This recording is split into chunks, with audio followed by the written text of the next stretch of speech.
Ustedes solamente escuchen los versos y díganme qué relación podemos hacer con el gobierno actual. Hoy no hay guita ni de asalto y el puchero está tan alto que hay que usar el trampolín.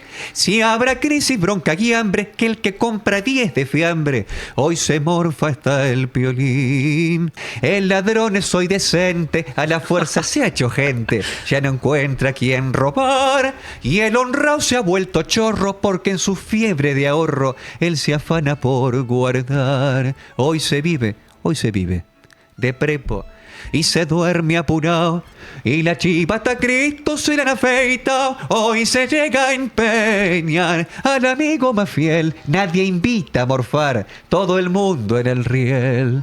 Al mundo le falta un tornillo, que venga un mecánico pa' ver si lo puede arreglar. Cualquier relación con la realidad es pura coincidencia. Pura coincidencia.